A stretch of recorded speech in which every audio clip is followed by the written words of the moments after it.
강릉의 한 농협 조합장실에 경찰 수사관들이 들이닥쳤습니다. 지금 들어갈 수는 없고. 네, 지금 기다리셔야 되는데. 언제 몇 시쯤에 왔어요? 그런 12시쯤. 조합장 비위 의혹을 수사하는 경찰이 압수수색에 나선 겁니다. 경찰은 특히 지난해 5월 춘천에서 열린 농협중앙회 강원 지역 이사 선출 과정에 주목하고 있습니다. 강원 지역 농협을 대표하는 이사 후보자를 뽑는 추천대회를 앞두고 일부 조합장들이 금품을 주고받은 정황을 포착한 것으로 알려졌습니다. 경찰은 강원도 내 모두 10곳의 지역 농협을 압수수색했습니다. 수사 범위가 넓은 만큼 농협 전반의 파장이 예상됩니다. 경찰은 조합장들의 휴대전화와 함께 관련 서류 등도 확보한 것으로 전해졌습니다. 또 압수물 분석 등을 거쳐 조합장들을 불러 조사할 예정이어서 지역 농협 대표들의 줄소환이 예상됩니다.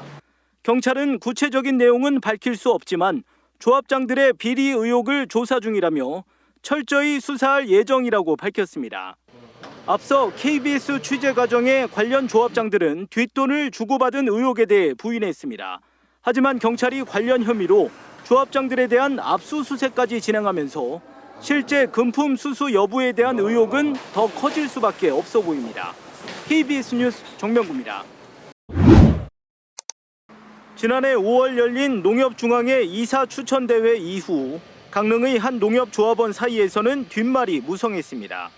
이사로 선출되기 위해 일부 조합장들 사이에 금품이 오갔다는 의혹입니다. 이제 그렇게 얘기를 많이 들었어요. 저희들도 선거에 이제 몇 건을 갈 수 있다라고까지 그렇게 얘기를 하고 있으니까. 해당 농협조합장은 관련 의혹에 관해 묻는 취재진에게 일부 조합장들에게 돈을 줬다는 취지로 답변했습니다. 다만 공소시효가 끝났고 당선도 되지 않았기 때문에 문제가 없다는 주장을 덧붙였습니다. 또 돈을 받은 조합장이 자신을 찍지 않았기 때문에 손해배상도 청구할 수 있다고 주장했습니다. 하지만 해당 조합장은 답변 이후 구체적인 추가 취재가 이어지자 말을 바꿨습니다. 돈을 준 적이 없는 것 같고 기억이 안 난다는 입장입니다. 당시 상황을 가정해 벌어질 수 있는 일을 얘기했을 뿐 실제로 돈을 준 사실은 없다고 해명했습니다. 하지만 KBS 취재 결과 당시 조합장들 사이에 금품이 오간 정황이 담긴 녹취록도 존재하는 것으로 파악됐습니다. 정확한 녹취 내용과 발언 경위에 대해 사실 확인이 필요한 상황입니다. 농협중앙회 이사 선출 과정에서 실제 돈 거래가 있었는지 수사를 통한 진상규명이 필요하다는 지적이 나오고 있습니다. KBS 뉴스 정면구입니다.